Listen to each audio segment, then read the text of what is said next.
I'm only sorry that William can't be here today. In this video, I'm going to share something that shook the entire world just hours ago.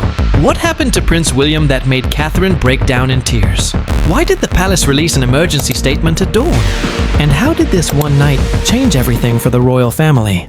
Stay with me, because what unfolded behind those palace walls is more heartbreaking than anyone could imagine. And if you want to stay updated on the most emotional and real stories from the royal family, make sure you hit that subscribe button and turn on notifications so you never miss a moment of truth from behind the crown. Britain opened its eyes this morning to complete silence. A silence that carried sadness in every corner. The clock struck exactly 6:40 in the morning on October 24th, 2025, when the palace press office dropped news that would shake the entire nation. The royal family announced that Prince William was rushed to the hospital overnight after a serious health emergency. Just those few words, delivered without any warning, stopped the whole country in shock. People gathered outside Kensington Palace as the morning light began to spread. Phones were shaking in people's hands. Camera flashes cut through the foggy morning air. And somewhere behind those tall stone walls, Princess Catherine was spotted stepping out of a black car. Her eyes swollen red, her lips pressed tight, fighting back tears. For years, everyone had watched William as the calm and steady future of the monarchy, the man who would wear the crown one day with strength and grace. But now, that same man who represented Britain's future was lying in a private hospital room at King Edward VII's hospital in the heart of London. What went wrong? Was it exhaustion? Was it stress? Or was it something far more dangerous? The palace gave almost no details, only saying that the prince was under close watch by doctors. By mid-morning, every single major news station, BBC, Sky News, CNN, was running the same breaking headline. Tragic news about Prince William. Flags at government buildings were lowered halfway. Even though officials later said it was for a different reason, everyone knew the truth. The country was holding its breath, waiting. At 10:05 in the morning, Catherine appeared again at the hospital entrance. Cameras clicked wildly, but she couldn't say a word. Her voice broke before she could even speak. All she managed was a whisper, "Thank you," before turning away, wiping her tears. That clip played on every screen across Britain for the next 24 hours. The moment that told the world this wasn't just another royal update. Something had gone terribly, terribly wrong. But what really happened inside that hospital room? What caused this sudden collapse? And how will this change the royal family forever? Keep watching, because the truth behind that tragic morning runs deeper than anyone ever imagined. Can a family that seems so strong really fall apart in just one night? The real story of that heartbreaking morning actually started the night before. A night that nobody inside the royal household will ever forget. On October 23rd, 2025, the lights at Adelaide Cottage stayed on much later than usual. Staff members whispered that the prince had been restless the entire week, rushing from one official event to another, attending late-night meetings, and preparing speeches for an environmental summit scheduled in Edinburgh. He insisted on writing his speeches himself, even though everyone could see he was exhausted. One palace assistant told The Times earlier this month, he doesn't know how to stop. He thinks slowing down means failing. Then at 2:47 in the morning, everything changed. An urgent call went out from Windsor to the Royal Medical Team in London. Security footage later showed a group of unmarked vehicles quietly leaving Adelaide Cottage at 3:05 a.m.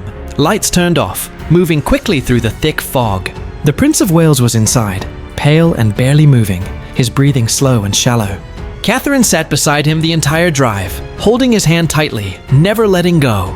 When they arrived at King Edward VII's hospital, a private medical facility long trusted by the royal family, doctors acted immediately. They demanded complete privacy. No visitors, no cameras, no leaks to the press. By 4:20 in the morning, the palace switchboard was alerted, and two words echoed through every secure phone line. Medical emergency. At Sandringham, King Charles woke up almost instantly. Sources close to the royal household say he had barely slept for days, already worried about his son's overwhelming schedule. "Get me his doctor," he told his staff. "Right now!" Camilla, sitting beside him in the dark, placed a gentle hand on his arm, but said nothing. Sometimes even love runs out of words. Meanwhile, back in Windsor, the couple's 3 children were still asleep, completely unaware that the quiet night outside their windows was filled with sirens and urgent whispers. Catherine made a shocking decision that even senior staff couldn't believe. She refused to wake the children. "They deserve one last peaceful night," she said softly, her voice steady despite everything falling apart around her. By 5 in the morning, Downing Street had been informed. The Prime Minister, Keir Starmer, postponed a scheduled meeting and placed a private call to the palace. His office later called it a courtesy check-in, but insiders say it was far more urgent. There was talk of backup plans, of what happens next, the kind of language saved only for the worst possibilities.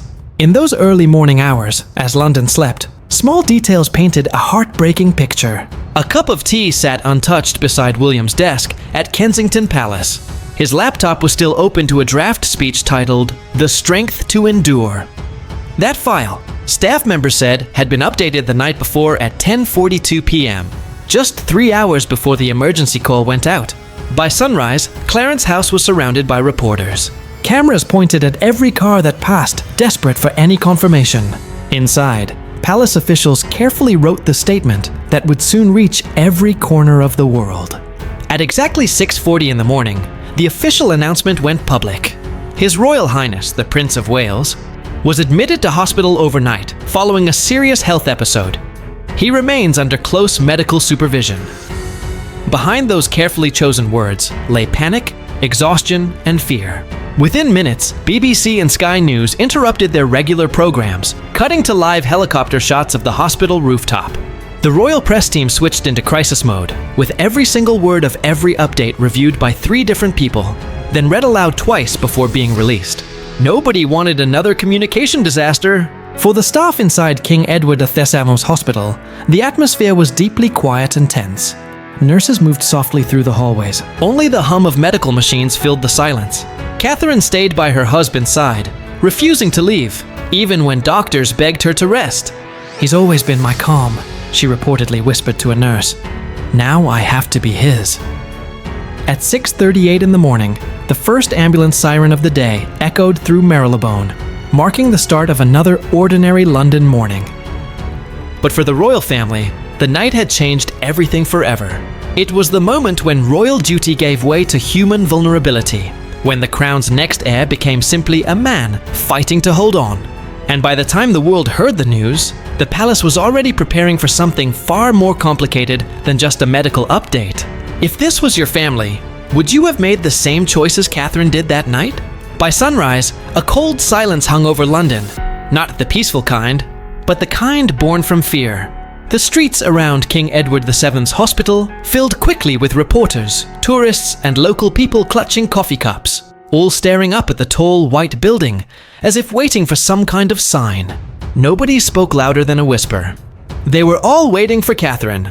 At 7:42 in the morning, the hospital doors opened, and there she was, the Princess of Wales, wrapped tightly in a navy blue coat, her hair pulled back neatly, her face impossible to read. She walked past the cameras without saying a single word, escorted by 2 security officers on either side. But the moment she reached the hospital entrance, one photographer captured the image that would travel around the entire world. Catherine, pausing briefly, her hand covering her mouth as tears filled her eyes. Within minutes, that photo was everywhere. Catherine breaks in tears. It wasn't planned. It wasn't staged. It was pure exhaustion, fear, and love crashing together in one heartbreaking second. Inside the hospital, the hallways were filled with the quiet hum of machines and whispered conversations between doctors and nurses. The medical team had finally stabilized William's condition after several long hours of treatment. "He's resting," one of the doctors told Catherine gently. "He's stable, but it was very close." Catherine's strength cracked for just a moment, long enough for her knees to weaken before she steadied herself again. She asked to see him immediately, and when she finally entered the room, her entire world seemed to freeze. William lay there, pale but peaceful, surrounded by beeping monitors. The same man who had spent years keeping everyone else steady now lay completely still. She reached for his hand, whispering words that only he could hear.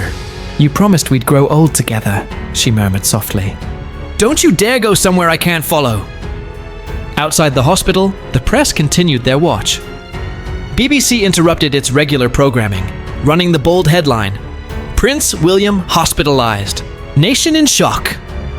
Crowds gathered with flowers and candles, turning the sidewalk into an unplanned memorial. Some prayed out loud, others simply stood there, looking completely lost. "He's always been the steady one," an older man told a Sky News reporter. "If he's down, what happens to the rest of us?" Meanwhile, at Kensington Palace, staff members rushed to handle a flood of phone calls pouring in from around the world. Prince George, Princess Charlotte, and Prince Louis were kept at home under the care of Catherine's mother, Carol Middleton. The children were told only that Daddy needs rest. George, always so much like his father, reportedly asked, "Can I write him a note?" That note, a small folded piece of paper with the words, "Get better soon, we need you," was hand-delivered by palace security to the hospital that same afternoon. Inside Buckingham Palace, the royal household was on full alert mode. King Charles received updates every single hour, pacing the long hallways of Sandringham House, his face tight with worry and fear. Camilla tried her best to stay calm, but admitted to staff that the family cannot bear another loss. Nobody mentioned Diana's name out loud, yet her shadow hung over every single conversation.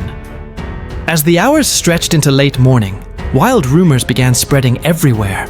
People talked about heart problems, extreme exhaustion, even poisoning, all of which were quickly denied by palace officials who released a short but firm statement. His Royal Highness is receiving the best possible care. The Princess of Wales remains by his side. But words couldn't calm the growing anxiety sweeping across the nation. By noon, prayers were being held in churches across London and Edinburgh. Bells rang softly at St. Paul's Cathedral, as clergy invited the public to hold the prince and his family in your thoughts. Across the Atlantic Ocean, Prince Harry and Meghan broke their silence. A statement from Montecito read, "Our thoughts are with William, Catherine, and their children. We ask that everyone respect their privacy at this time." Some people saw it as a peace offering, others thought it was just for show, but it was enough to spark hope that old wounds might finally begin to heal. Inside the hospital, Catherine hadn't moved from William's bedside. She refused interviews, refused food, even refused coffee. "He wouldn't leave me if it were me," she said simply. "So I won't leave him." As evening began to fall, doctors assured her that his condition had improved even more. One nurse, speaking anonymously later, described the moment perfectly. She just closed her eyes and whispered something like a prayer. It wasn't dramatic, just quiet, steady, full of pure love. Outside, the candlelight vigil continued to grow. People from all walks of life, young and old, British-born and immigrants, stood together side by side, united by one single hope. And across the world, news anchors ended their segments the same way. Tonight, Britain waits. Prince William's condition remains stable, but the nation holds its breath. If you're watching this from another country, whether it's the United States, Canada, Australia, or anywhere else, how do people where you live see William? Do they see him as just a royal figure, or as a regular man doing his best in an impossible role? Let me know in the comments below where you're watching from and what you honestly think. Because in moments like this, royal titles fade away, but humanity shines through. And tonight, the world is learning just how fragile even the future of a crown can really be. What would you do if someone you loved was in that hospital bed tonight? News of Prince William's hospitalization traveled across the Atlantic Ocean before the day was even over. In Montecito, California, the early morning sun was still climbing above the Pacific when Prince Harry's phone began to ring. It was a private number, one he hadn't seen in many months. When he answered, the voice on the other end was firm but controlled. "Your brother's unwell. It's serious." For a long moment, Harry said absolutely nothing. He simply looked out toward the ocean, watching the waves crash against the shore like a heartbeat he couldn't control. "How bad?" he asked quietly. The line went completely silent. Then the answer came, "Bad enough." Within just a few hours, the Duke of Sussex and Meghan had released their short statement, respectful and carefully worded. "Our thoughts are with William, Catherine, and their children. We ask for compassion and privacy for the family at this time." It was the most diplomatic response the couple had made to any royal crisis in years. But behind that calm public statement, there was real inner conflict. Meghan watched Harry pace back and forth across their kitchen, torn between old resentment and natural instinct. "You should go," she said finally. "He's your brother." Harry hesitated. The years of distance, painful interviews, and public accusations between them felt heavier than ever before. "Would I even be welcome?" he whispered. "That's not the question," Meghan replied gently. "It's whether you'd regret not going." By evening, Harry had contacted Buckingham Palace through his private secretary. It wasn't a request asking for permission. It was simply a notice. "If the situation gets worse, I'll be on a flight," he said firmly. That message alone sent waves through the royal corridors. The possibility of a reunion between the separated brothers under such tragic circumstances became an instant headline around the world. Could crisis heal the royal rift? Back in London, King Charles was growing impatient with the constant flow of rumors and speculation. At Sandringham, he held a quiet, serious meeting with advisors, including Queen Camilla and Princess Anne, to decide exactly how much information could be released without causing public panic. "We cannot allow rumor to control the narrative," Anne said sharply. "The people will forgive uncertainty, but they won't forgive silence." Charles agreed completely, but his eyes showed a deeper struggle, the look of a father who had witnessed too much loss in one lifetime. "William was always the one who carried it all so well," he whispered. "He never complained, even when he absolutely should have." Camilla placed a comforting hand on his arm, but didn't speak. She recognized this tone, the same one he had used after his mother's passing. In Kensington, Catherine continued her quiet watch by William's side. The doctors now spoke with cautious hope, saying he had responded well to treatment and would need significant time to rest. Yet, her relief was mixed with the heavy weight of what might come next. The public pressure, the endless questions, the constant analysis. She knew that one single image, one careless word could be twisted into a story she couldn't control, and she was exhausted. Meanwhile, in the palace communications office, strategists debated intensely whether to publicly acknowledge Harry's message. If he flies in, it could be seen as reconciliation, one aide argued. If he doesn't, it's just another headline about family division. The monarchy was trapped in its own impossible paradox. Criticized for openness, criticized for secrecy. As night fell, Downing Street joined the growing chorus of concern. Prime Minister Keir Starmer released a brief statement praising William's unwavering sense of duty and compassion. Parliament observed a full moment of silence. Across the Commonwealth, messages poured in from leaders in Canada, Australia, and New Zealand, each one calling William a bridge between the monarchy and modernity.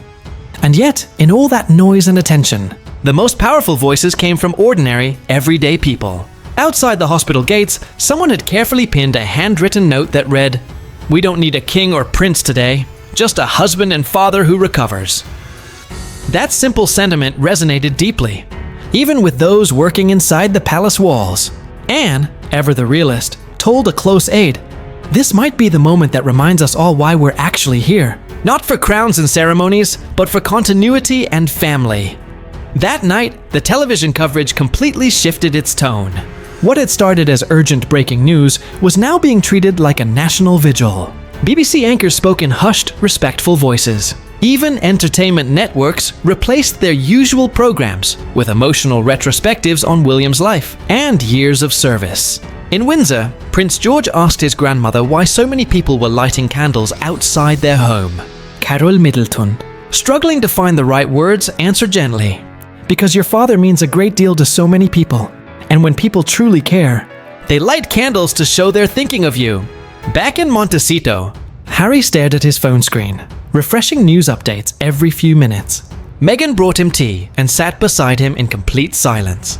"It's strange," he said after a long pause. "No matter how far I go, part of me still waits for him." Meghan nodded slowly. "That's what brothers do," she whispered softly.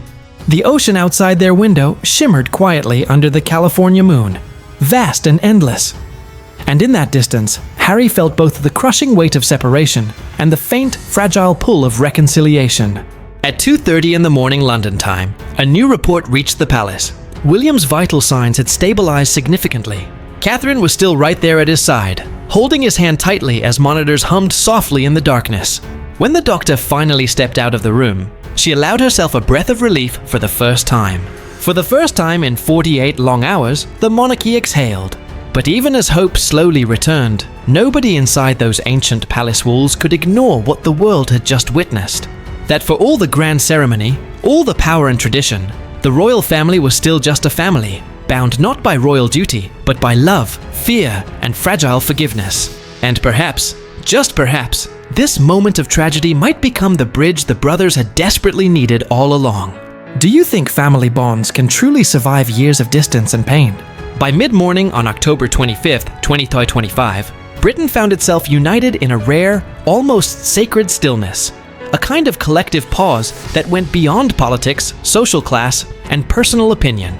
Television screens across the entire nation glowed with the same calm image, the royal crest against a soft background, and beneath it, a brief update from Kensington Palace.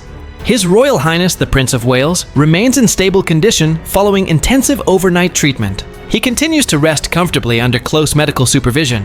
The Princess of Wales remains by his side. It was the calmest possible wording for a situation that was anything but calm inside those walls. To the public, the word stable was a lifeline of hope. To those inside the palace, it was an answered prayer. Church bells rang softly across London that quiet morning. At Westminster Abbey, clergy held an unplanned service of reflection, with candles flickering gently beneath stained glass windows. In villages and small towns across the country, local churches opened their doors wide for silent prayer. One vicar in Norfolk told reporters, "You don't need to be a royalist to feel this. He's someone's son, someone's husband, someone's father." In Edinburgh, the famous Royal Mile fell unusually quiet. Tour guides stopped speaking mid-sentence. Even the bagpipers paused their traditional playing for a respectful moment of silence. The story had crossed oceans quickly, with headlines dominating news broadcasts from New York all the way to Sydney. CNN, BBC World, and Sky News all ran identical lower third banners. Prince William health crisis. Global concern for Britain's future king. The monarchy, once viewed as a symbol of unshakable stability, now seemed as fragile as the man who would one day lead it. Inside a 10 Downing Street, Prime Minister Keir Starmer met briefly with his closest advisors before addressing the waiting press outside. "Our thoughts are with the prince and his family," he said seriously. He represents the continuity and compassion that this country holds dear. Political rivals quickly followed his lead, each expressing genuine support, creating a rare moment of unity across party lines. Meanwhile, at Buckingham Palace, King Charles struggled deeply to maintain his composure.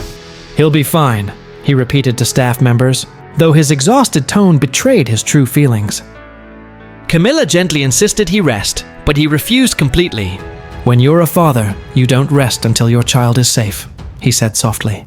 His words were accidentally caught on a nearby microphone and would later circulate widely across social media, touching millions of hearts. Throughout the day, people continued gathering outside hospitals and royal residences, leaving fresh flowers, handwritten cards, and heartfelt notes. Some messages were simple, "We love you, Wills." Others were more profound and emotional. "You've carried the nation for so long. Now let us carry you." The railings of Kensington Palace Gardens became a beautiful tapestry of handwritten prayers and well wishes. At exactly noon, the BBC aired a special emotional broadcast titled "The Prince and the People." It replayed carefully chosen footage of William over the years, comforting victims of terrible floods, laughing joyfully with children, planting trees for the environment, and warmly embracing war veterans. The narrators spoke softly about his deep commitment to service and his mother's lasting legacy. Viewers openly wept watching from their homes. Phone calls flooded helplines and online message boards. Complete strangers consoled each other as if the illness had struck within their own families. Inside the hospital room, Catherine sat quietly by her husband's side, reading the flood of messages aloud in a trembling, emotional voice. "They're praying for you in Glasgow, in Toronto, in Nairobi," she said softly. "You'd tell me not to make a fuss, but darling, they truly love you." A nurse standing nearby later said it was the very first time she'd seen the princess smile since the entire crisis began. And while the public anxiously waited for more news, a quieter, more personal story was unfolding behind tightly closed doors. Prince Harry had quietly booked a seat on a British Airways flight directly to London. Meghan stayed behind in California with their children, offering calm reassurance to the press that her husband's decision was purely a family matter. It wasn't clear at all if William would even be awake when Harry finally arrived, but the gesture itself, crossing an ocean of distance and painful history, mattered deeply to everyone watching. That afternoon, Westminster Cathedral hosted a national vigil, attended by both political and faith leaders from across the country. Archbishop Justin Welby led the solemn prayer. "May the Lord strengthen his servant William, that he may return to his family and to his calling, renewed in spirit and body." Cameras caught several attendees quietly wiping away tears during the service. As daylight slowly faded, London's iconic skyline transformed beautifully. From the London Eye to Tower Bridge, famous monuments glowed in soft blue light, the colour long associated with the Prince's passionate environmental initiative. "It's not just about him as a person," one emotional onlooker told ITV News. "It's about what he truly stands for: kindness, duty, decency." In the Royal Communications Room, exhausted aides watched the world collectively hold its breath. "We've seen the country mourn before," one whispered quietly. "But this feels completely different. They're not mourning a tragedy that's happened. They're guarding a hope that still lives." As the clock struck midnight, the hospital remained under extremely tight security. Catherine still absolutely refused to leave his side, sitting with a quiet determination that reminded everyone watching of Diana's own strength. Her unwavering presence had become the entire family's anchor in the storm. Outside, the gathered crowd sang softly together, "God save the King," their voices fading into respectful silence, as if willing that collective strength to somehow reach the man lying inside. And somewhere between all the prayers and the flashing camera lights, the nation quietly realized something truly profound. In its deepest moment of uncertainty, it had somehow found unity once again. For Britain, the monarchy had always been fundamentally about endurance through centuries of change. And tonight, endurance wore a woman's name and beat with a man's heart that, mercifully, was still strong. When did you last see your country come together like this? The night of October 25th slowly slipped into the early hours of the 26th, with a strange, almost eerie stillness. Outside King Edward VII's hospital, the candlelight vigil had dimmed down to just a few dozen people standing quietly beneath umbrellas, their breath visible in the cold morning air. The reporters had grown tired and hoarse, the cameras weary from the long wait. But inside those white hospital walls, something miraculous, small and fragile but unmistakable, was quietly unfolding. At exactly 3:17 in the morning, a monitor suddenly beeped with a stronger, steadier rhythm. Prince William stirred slightly. His hand twitched, then slowly tightened around Catherine's.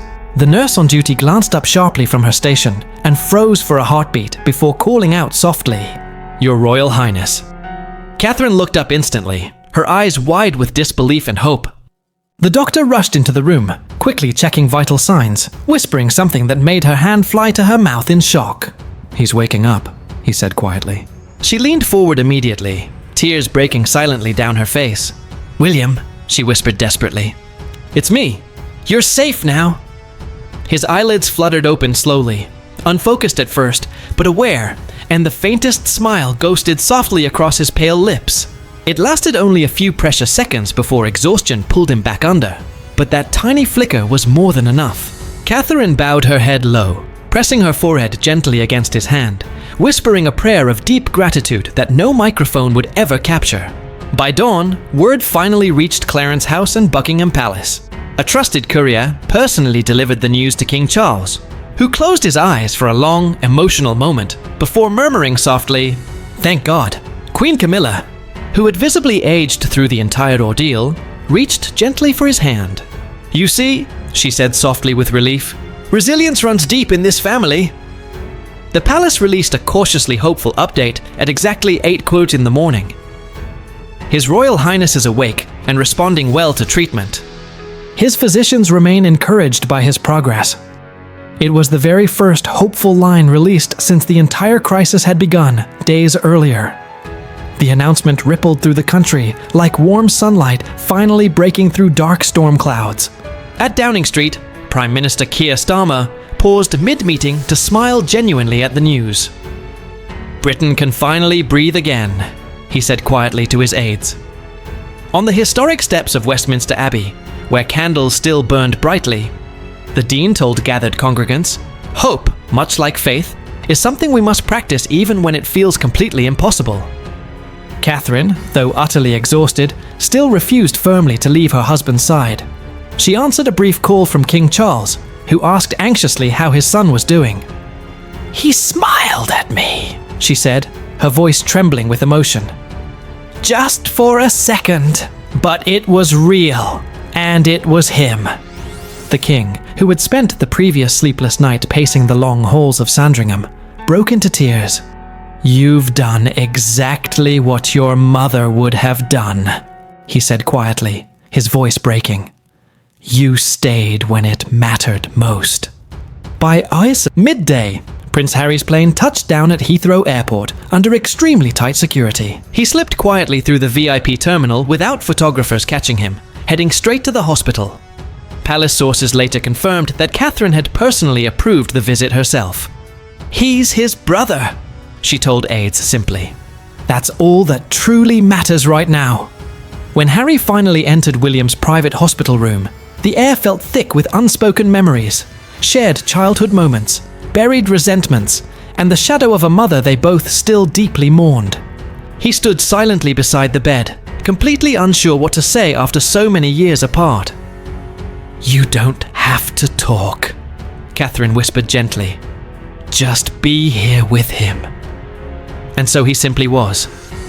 For 10 long, quiet minutes, neither brother spoke a single word. Harry slowly reached out and touched his brother's arm softly. It was the smallest of gestures, but it carried decades of what words could never properly fix. When he finally left the room, Catherine met him at the door. "Thank you for coming," she said sincerely. He nodded once, his eyes glassy with unshed tears, then disappeared silently down the corridor. Outside, the press quickly caught the whispers spreading. "Harry's back in London to see William." But for once, the headlines didn't feel like weapons or attacks. They felt like collective relief. "If this crisis brings them closer together," one respected commentator wrote thoughtfully, "then perhaps the crown's greatest heirloom isn't power or jewels, it's forgiveness." That evening, the palace issued another carefully worded update, confirming officially that the prince was now stable and expected to make a full recovery over time. Across Britain, spontaneous cheers broke out at pubs, churches, and busy train stations. For a nation that had held its breath anxiously for 3 full days, the collective exhale was almost audible everywhere. As Catherine stood quietly by the outer window of William's hospital room, watching the first orange rays of sunset wash beautifully over London, she thought deeply about everything the past 72 hours had taken from them and what it had surprisingly given back. It hadn't just restored her husband to health, it had reminded her, and the entire watching world, that beneath all the royal titles and grand ceremony, the royal family was still capable of something profoundly ordinary and powerful: grace under pressure. And in that fragile, hard-won grace, the monarchy found its true heartbeat once again. Could something this painful actually bring a broken family back together? The morning after Prince William finally awoke, London felt genuinely different. The air seemed somehow softer, the city noticeably quieter, as though the entire nation had finally exhaled after holding its breath for far too long. Outside King Edward VII's hospital, the crowds that had faithfully kept vigil for days broke into spontaneous applause when the official car carrying Princess Catherine briefly appeared. She rolled down the window just enough to smile warmly and wave gratefully. For the first time since that dreadful Friday morning, her tired eyes looked truly at peace. Inside, doctors confirmed exactly what Britain had been desperately praying for. William's recovery was steady and strong, and his condition was no longer considered critical. The words "fully out of danger" flashed brightly across every news banner in the entire country. From the busy pubs of Manchester to the quiet streets of Cardiff, complete strangers hugged each other, cried openly, and laughed with pure relief. For one brief, almost miraculous moment, Britain felt completely whole again. But beyond the immediate relief, something much deeper had quietly taken root across the nation: a true reckoning. The past difficult week had stripped away every remaining illusion of untouchable grandeur that still clung stubbornly to the monarchy. Beneath all the impressive titles, grand palaces, and centuries of formal tradition, people had finally seen something achingly human and real: a family absolutely terrified of losing one of their own. That, perhaps, is the most powerful lesson. This entire story leaves behind for all of us that even those born into crowns and privilege are not immune to exhaustion, frailty, or fear. Prince William, the man the entire world expects to lead with perfect composure, had been forced to confront his own human limits. And in doing so, he reminded everyone watching closely that true strength isn't measured by how much we can endure alone, but by how openly we admit that we too can fall. It's a truth rarely spoken in royal life, or in public life at all. For many generations, the monarchy's very survival depended entirely on the carefully maintained illusion of permanence and strength. Kings and queens were always expected to be symbols first, not people. But William's sudden illness shattered that old illusion completely, perhaps for the better. It brought genuine empathy back to an institution that had slowly begun to feel distant and out of touch. It allowed the public to love their future king, not because he was perfect and untouchable, but because he was real and vulnerable. Around the world, this emotional moment resonated deeply. On CNN, Anderson Cooper described it perfectly as a royal awakening, not of power, but of humility. The New York Times called William a prince the people can finally truly understand. And on Sky News, respected commentator Martha Llewellyn offered perhaps the most profound reflection of all. In his moment of weakness, the monarchy found its humanity again. Even serious political figures weighed in publicly. Prime Minister Keir Starmer, in a rare emotional statement, said, "The prince's recovery is a blessing, but so is the reminder that we must all learn the value of rest and compassion, even those who seem untouchable." It wasn't just sympathy anymore, it was turning into actual policy. In the days that followed, several major health organizations cited this incident as a turning point in conversations about mental and physical fatigue among leaders. But perhaps the most moving response came from Prince Harry himself, who before returning to California, released a short but powerful message to the press. "He's my brother. That's all that matters. Family comes first." In just 7 simple words, he closed a painful chapter that had divided Britain for years, and opened one filled with the genuine possibility of reconciliation. For Catherine, the entire ordeal became her quiet triumph. In her composure and strength, the nation saw the grace of Diana and the resolve of a new generation. Newspapers began referring to her not just as the Princess of Wales, but as the heart of the monarchy. As the sun set beautifully over London, that peaceful evening, the royal flag fluttered once more above Kensington Palace, this time not as a symbol of authority, but of gratitude. The crisis that could have broken the monarchy had instead mended something within it. And if there's a message for us, those who watch these stories unfold from afar, it's this. No matter how powerful you seem, no matter how invincible your life may look from the outside, everyone has a breaking point. But when surrounded by love, by understanding, and by grace, even the most fragile hearts can heal. If this story moved you, or reminded you that humanity lives even behind palace walls, I'd love to hear your thoughts. Do you believe moments like this make the monarchy stronger or expose its vulnerability? Tell me in the comments where you're watching from and how you see the royal family today.